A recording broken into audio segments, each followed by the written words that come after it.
welcome. Consistently, second episode coming in. My name is Suryadeep, and I got the enigmatic Shashank Malhotra with me. Europe is in the last week of football of this particular football season before the World Cup kicks in, and Arsenal is there in the Champions League final, Aston Villa in the Europa League final, Crystal Palace in the Conference League final.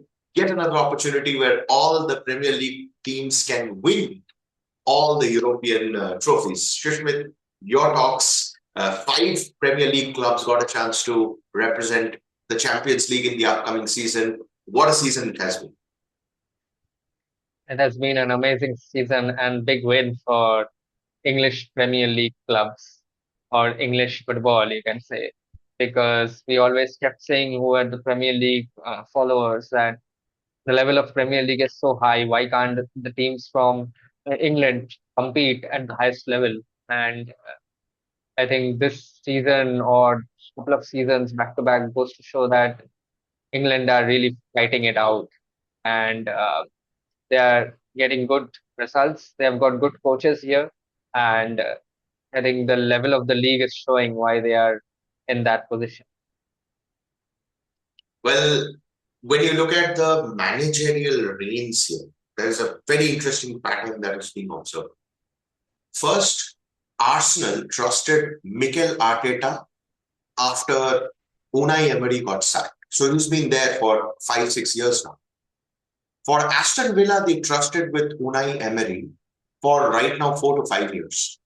Olivier Glasner replaced Roy Hodgson in Crystal Palace, and he's been there for 3 to 4 years, although this is his final season, he's already announced. So, do you see this as a trend of clubs trusting managers? They are able to slowly build and then run for trophies. What are your thoughts? I mean, they have realized that there are not too many serial winner kind of managers, and all those structure will work in the modern football. So they'll have to start trusting manager because results cannot come just like that. Things have not been uh, hasn't been that easy. I mean, all the teams are now equally placed. Everybody has got the finances. Everybody has good technology to work upon. They know how to set up their team. So for any manager, I feel it's not about big names. It's not about those days where you would talk about Rafa Benitez, you'll talk about Sir Alex, you'll talk about Jose Mourinho, you'll talk about Pep Guardiola only. You'll have so many managers coming in, and probably they might be not the big names, but once they start delivering with the long term, that support if the club gives. We see a lot of managers are coming in, so that support clearly shows why things are changing a lot. If you like, the biggest example has to be Michael Carrick for Manchester United. Everybody had written him because he had a below par season with Middlesbrough. But look at the way he is turning it around at United. It's just the way Arteta did at Arsenal. People did not even count him that much. But look at the way he's put his team into the Champions League as well as almost winning the Premier League. But do you still now? These are high words for Mikel Arteta coming from you because I know how much you love Arsenal. Do you still feel that Mikel Arteta is going to continue to win, or he will bottle both the Champions League as well as Premier League? Well, obviously we'll bottle it. That's no doubt about it. But the thing is that at least he's trying. He's put in that position for Arsenal to believe that they can do something. So I think that is itself a big win for any manager. Well, Otherwise, Jose Mourinho had very famously, infamously said that if there is any job in the world which is the safest in football, it has to be Arsenal because you just need to take them to top four and the whole fans and the board are happy. So he knew that Arsene Wenger would never get sacked, and so is Mikel Arteta. I think Mikel Arteta also found out that same strategy about Arsenal before signing him, is it?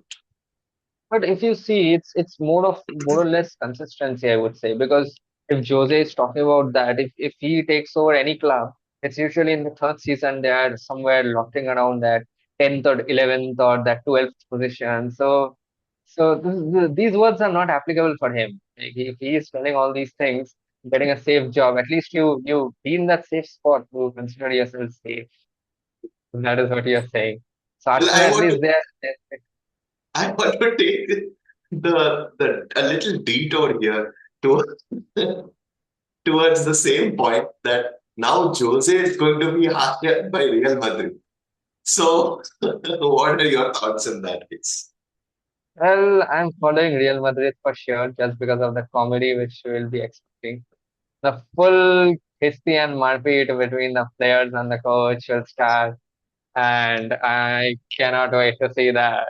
Because Jose being Jose and the players of Real Madrid considering themselves bigger than the club, I think it's going to be an epic showdown. The showdown Well, not between Real Madrid and other clubs, but between Jose and his players.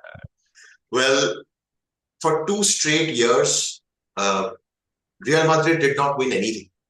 2024 is when Kylian Mbappe came in. 2025 is when Xabi Alonso left the Bundesliga, Bayer Leverkusen, unbeaten side, and came and joined Real Madrid as the manager. Carlo Ancelotti going into Brazil. Now, very interesting that just before Kylian Mbappe arrived, they had won the Champions League and the La Liga. So, and again, in record, unprecedented ways, the team was cohesive.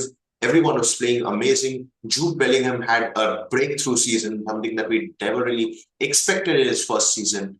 Well, Real Madrid not winning any trophies for 2 years, and they are thinking to bring in Jose. Two very, very amazing touch points in football history. Yeah, actually, if you see, it's more or less like the United way. So, yeah, uh, you are expecting something like that. The same thing was expected by United fans when Jose came in. And don't worry, Real Madrid fans, I'm telling you, expect some fireworks within the dressing team. Sorry, Well, dressing room. final question for today's episode. Today, Shushmit is in extra form, as you all can see. Your predictions for the three finals that we are going to expect. We've got the Europa Conference League final on 21st. Then we've got 23rd, I think, is the Europa League final. And finally, the Champions League final, 28th May. What are your predictions? Do you think all the Premier League teams, other than Arsenal, are going to win? I feel that everybody deserves to win except for Arsenal because PSG clearly are the favorites unless and until they are stuck with that Stoke City approach and they somehow get a goal from a corner and the 11 players defend for their lives. Something like this happens. You never know in a final. But if that is how Arsenal is winning, I would say Ogoman is not there. So, so that is the thing. But I have to say that other English clubs, if they're playing well, I feel they deserve. Well, the episode started with us talking about the predictions and how English teams are performing, ended with the very basic question mark on the existence of God. Not a bad SM show episode, isn't it? If you are new here, hit that like button, subscribe, and follow us on Instagram. Well, make sure that you share this video with as many people as possible because we want to grow the channel and we want to invite more of our subscribers to join us in these episodes also. Thank you so much, Shushmit. We will see you in the next episode with something brand new. Take care, stay blessed. Thank you, Shushmit, for Thank joining.